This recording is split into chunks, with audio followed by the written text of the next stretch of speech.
So little Nick Fuentes recently did an interview on the Piers Morgan show. He's going around trying to do these interviews, trying to gain more mainstream legitimacy. So he did Tucker Carlson, which going from Nick Fuentes to Tucker Carlson is actually the more mild of those two alternatives. But now he's done one on Piers Morgan. But the problem is he came off seeming like a little boy who's afraid of girls. And Piers Morgan, even though I've had my issues with the man, came across seeming like the fucking adult in the room.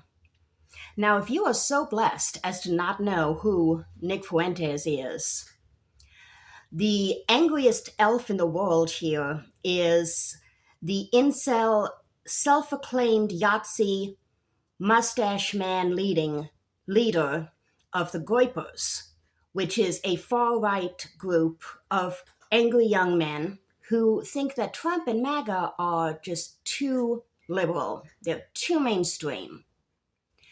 So on Piers Morgan, Piers started asking him, because there have been a lot of rumors that he might be, actually gay, even though he talks a lot of shit about gay people and homosexuals and stuff.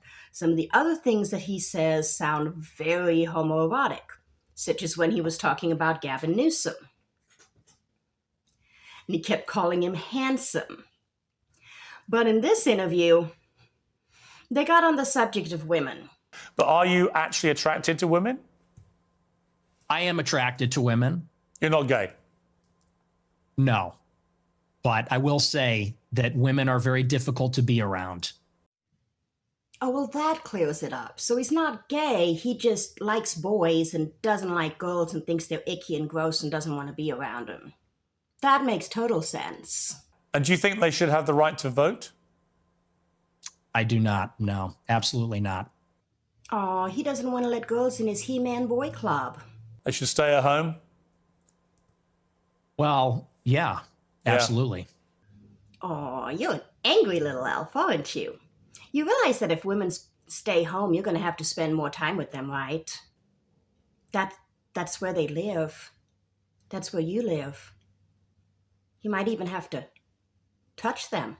Yeah. Oh my, this is not rigorous intellectually. This is very, this is just a statement of fact. White knighting for women's rights. Well, I think women should have the same rights as you and I. You don't. That's fine.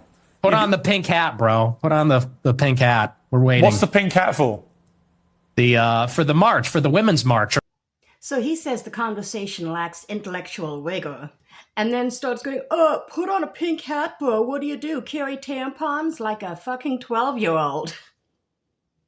This weaselly little man wouldn't know intellectual rigor if it met him in a dark alley and wasn't wearing a dress. I think women should have equal rights to men. Period. You carry tampons in case your female friends get a period or something? Like. And now we're back to, ew, girls are gross. I'm scared of tampons. I don't suppose you've ever seen a tampon, have you? Gross. Absolutely not. I've seen them before. You've been that close to a woman? Really? No, I've seen them. Look, I used to live with women, so I've seen them around the house. I bet you've seen videos, haven't you? When he says he's lived with women, he means his mommy. Says the guy, have you ever had sex? No, absolutely not. Wow. Says the guy who's never got laid. This is also, by the way, the guy who said that it was less gay of him to not have sex with women. Because sometimes gay guys have sex with women. But this is the guy that is one of the strongest influences on the far right. The guy who says he's not gay, but girls are gross and dudes are so much better and he'd rather spend his time with them, and Gavin Newsom is really handsome. But he's not gay. Definitely not.